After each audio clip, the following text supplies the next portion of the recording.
Alors bonjour, donc aujourd'hui ouais ça va être un petit tuto. Ça fait un petit moment que j'en ai pas fait. Moi à la base vraiment de mes vidéos c'est plus pour montrer comment on travaille le cuir. Donc on va repartir sur les bases. J'ai pas de trépied. Faudrait que je m'en bricole un. J'ai pas forcément l'envie. Je vais plutôt me fixer là-dessus sur la réalisation et après on verra. Je vais essayer de filmer le plus possible les étapes. Donc je pars sur un couteau, donc des couteaux de but. Et donc je mettrai le lien de la page Facebook en bas de la vidéo. Donc c'est un couteau assez robuste hein, avec un dos de lame assez épais. Ça fait quand même son poids.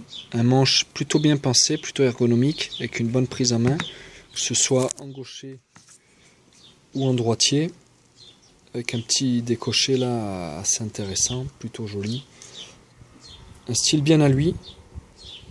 Donc on est parti sur un étui moulé. Alors bon, le rendu croquis rend pas bien, enfin j'aime pas du tout. En tout cas je pense que le rendu final sera plutôt intéressant. Donc couteau robuste, étui robuste, on va partir sur du cuir donc végétal de 4 mm d'épaisseur à peu près. Donc je vais découper ici un rectangle, je vais le mettre à tremper pour venir le mouler après sur le couteau. Donc là voilà, déjà pour savoir à peu près quelle largeur de cuir il va me falloir pour pouvoir faire le tour du couteau, j'ai à ma possession donc à force de faire des étuis, des chutes. Donc je vais prendre une chute, je vais la positionner à peu près voilà comme ça. Voilà, sachant qu'après il y a l'épaisseur du manche, tout ça. Donc je sais que en prenant une distance comme ça à peu près, là sur ma morceau de cuir j'aurai assez donc pour faire le moule de la pièce. Donc j'ai mis le cuir à tremper, là ça va faire à peu près 30 secondes, ça mousse un peu. Là je le sors, je vais le laisser un peu s'égoutter. Ici j'ai protégé donc le couteau avec du cellophane, il ne faut pas hésiter à en mettre. Et donc je vais utiliser ceci, donc ça c'est le manche d'une cuillère des enfants. Et donc j'utilise ça pour mouler le bord, pour faire les arêtes. Donc avec le cuir ce qu'on peut faire c'est le travailler comme ça. On le fait rouler un peu, donc normalement on le fait à deux mains, pour l'aider pour l'assouplir un peu, qu'il prenne un peu le pli. Ensuite, donc on place son couteau, donc je ne sais plus dans quel sens je l'avais coupé. On place son couteau, hop, ici. Fais attention à distance des lames. Là, après on le plaque à peu près comme ça. Donc je le referai, hein, là je le fais comme ça vite fait pour montrer à la vidéo. Après il faut le faire avec deux mains, c'est quand même plus pratique. Donc là, on le plaque bien au fond ici, qu'il soit bien embuté donc sur l'arête, la lame aussi. Donc il faut essayer après de doser comme il faut. Une fois qu'on a ça, après on va venir ici dessiner, faire la forme là en fait. Faire la forme donc du manche pour que ça suive et ici lisser donc de chaque côté. Donc là voilà, j'ai effectué ma partie moulée. Donc ici on voit pas trop les reliefs là, mais il y a la forme dessous. Donc que possède le manche. Et là il y a des mauvais contre-jours. Ici donc, à l'aide d'outils par exemple comme celui-là, on vient ici frotter tout le tour et bien détourer la forme du manche, comme ceci. Ici ça c'est pour le maintenir un minimum. Là donc on aura la partie qui sera visible. Voilà, donc là je vais laisser sécher tout ça. Donc là voilà, j'ai laissé sécher à peu près 12 heures. Donc maintenant je vais ouvrir, je vais sortir le couteau. Voilà, et je vais laisser maintenant sécher vraiment l'intérieur, que ça puisse prendre l'air. Encore à peu près 6 ou 7 heures. Donc je vais replacer le couteau à l'intérieur.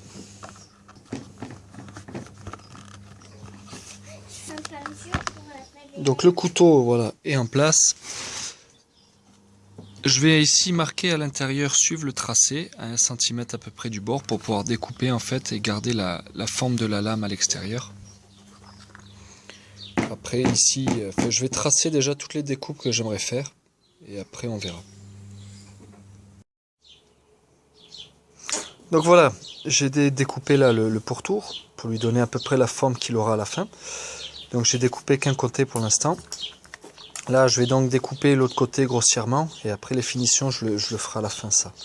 Ensuite il faudra que je découpe une petite partie là ici pour donner une surépaisseur ici au niveau de la couture, qui permettra donc de rentrer, sortir la lame plus facilement et que la lame ne vienne pas couper le fil en sortant le couteau de l'étui. Les découpes sont terminées, donc des deux côtés. Maintenant ce qu'il me faut c'est faire une partie pour mettre ici, donc pour créer une surépaisseur qui fera tout l'angle là dessous. C'est une vidéo? Oui, donc pour le coup je vais mettre mon couteau là. Je sais qu'à peu près il y a 6 mm d'écart entre entre la lame et le bord. Donc je vais à peu près laisser 6 mm là. Là, je vais faire ici la trace de mon couteau. Et après je vais laisser une surépaisseur comme ceci autour. Je vais découper. Et après je pourrais le placer ici, le coller. Et je finirai de le couper après propre pour le découper le long. J'ai ma partie de cuir découpée. Ensuite je vais la placer à l'intérieur. Avec le couteau dedans. Pour être sûr. Et après donc là. Ça épousera donc parfaitement la forme de la lame. Comme ça, pour être sûr que le couteau ne bouge pas à l'intérieur. Donc tout à l'heure, en fait, j'avais tracé la forme de la lame à l'intérieur pour pouvoir faire les découpes pour que ça longe. Du coup, là, je vais me servir de ce trait pour venir positionner le cuir à l'intérieur comme il faut au-dessus. J'utilise de la colle. Donc c'est de la colle qui est à base d'eau. Voilà, de la spéciale pour le cuir, EcoFlow. Donc je vais en coller un petit peu, je vais essayer de faire que ça déborde pas sur le côté pour éviter pour la finition. Après pour que ça me gêne pas. Donc je vais privilégier la colle vers l'intérieur de l'étui plus que vers l'extérieur. Donc j'ai encollé la partie. J'ai fini de coller donc l'intérieur. Voilà. Donc je peux l'enlever.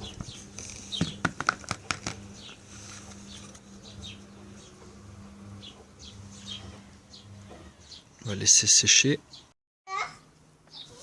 Alors, j'ai découpé ici de quoi faire la languette ici pour le maintien du couteau, pour la fermeture. Ouais, t'as attrapé un lézard. J'adore les lézards. Fais doucement, hein. Faut pas lui faire mal, d'accord? Donc, ici j'ai fait une petite découpe. C'est une innovation hein, pour essayer. Donc là, pour pouvoir le mettre ici en fait, et que ça dépasse pas trop. Voilà. Donc on verra ce que ça donne. Je vais suivre ici pour les coutures, pour coudre ça dessus. Je vais le coudre ici en 3 points. Ici aussi, de chaque côté, le long de la rainure. Alors ce que j'utilise pour percer, moi, c'est un Dremel. Donc, le problème c'est que j'ai le contre-jour. Hein, donc c'est un Dremel. Avec ici un forêt de 1,5. Après ça dépend de l'épaisseur du fil qu'on utilise. Ici donc j'ai marqué les points à l'aide d'une roulette. Donc qui est fournie avec différentes tailles pour espacer plus ou moins les points. Donc ça se dévisse et ça se change facilement. Voilà, donc après je vais percer. Une fois les trous faits, je vais venir donc positionner ma pièce de cuir ici. Comme il faut, et à l'aide d'un clou à l'intérieur je vais passer mon clou dans les trous. Donc là voilà, je vais positionner mon cuir et en fait je vais venir marquer les points de chaque côté pour que les points, pour être sûr qu'ils tombent pile en face pour la couture.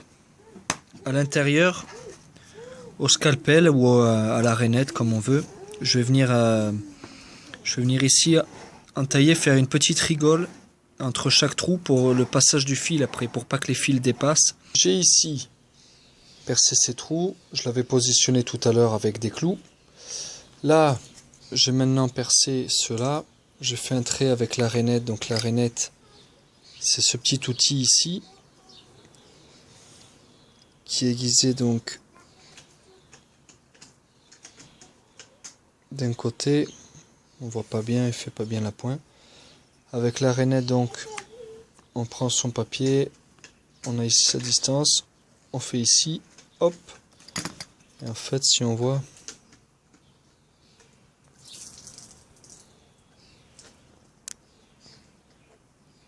là, voilà, donc ça permet de tracer donc le marquage des points.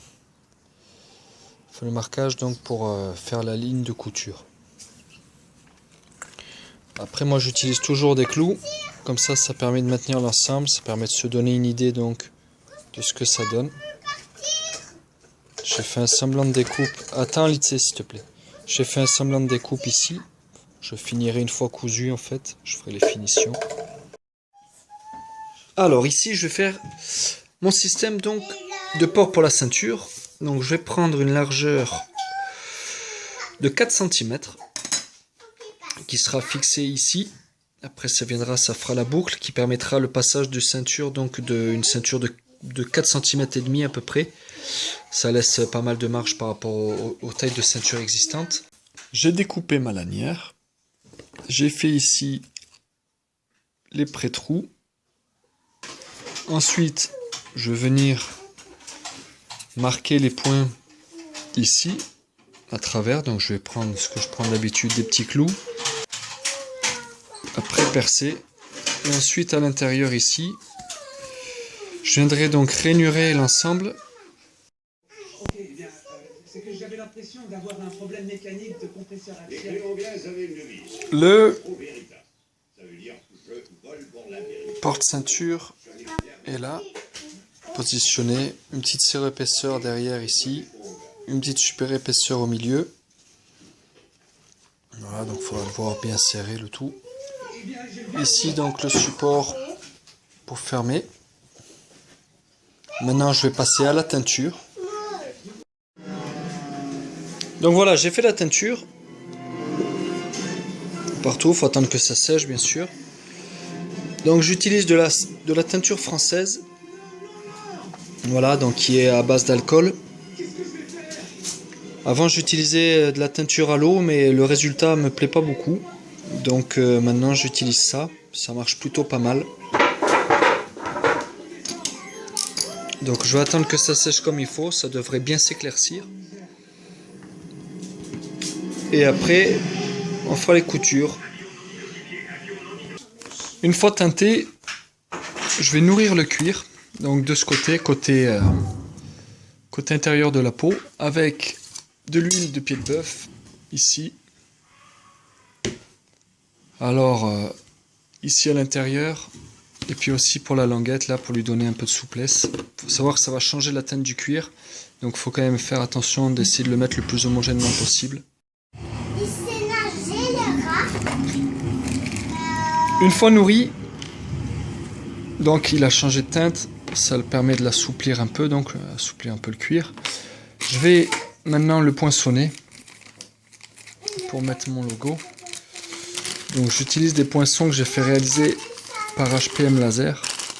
Donc je mettrai le lien dessous. Alors, donc j'ai différentes tailles. Hein. Donc je vais en mettre un petit qui sera donc sur le passage ceinture ici. Et ici je vais mettre mon grand max qui sera à l'intérieur donc de l'étui dessous, qui sera ici. Voilà. Donc après moi je le serre avec un étau. Voilà. Pour le marquer. Donc les logos pressés, et maintenant je vais passer à la couture. Donc je vais coudre d'abord cette partie sur le dessus. Après je vais coudre ceci. Alors les coutures sont faites. J'ai enlevé la petite surépaisseur que j'avais mise parce que j'ai peur que ça balance un peu trop, donc je préfère que ça tienne un peu à la ceinture et que le couteau remue moins. Là maintenant donc à l'intérieur, je vais passer du ten coat. Donc c'est un imperméabilisant que je vais mettre donc ici au niveau de la lame, voilà, pour protéger tout l'intérieur, pour éviter donc que ça prenne l'eau par l'extérieur. Voilà, ici sur ces parties-là, ces parties ici, l'intérieur du cuir, j'ai passé donc de l'EcoFlow.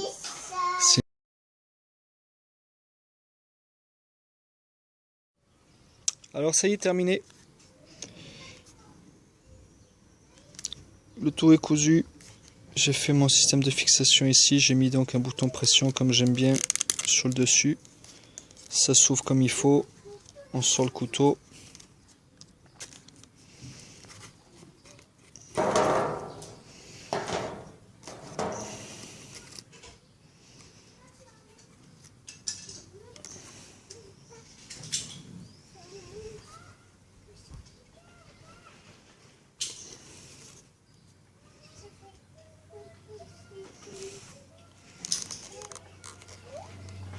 Voilà. Après j'ai gardé un côté un peu rustre, un peu rustique, à l'image du couteau.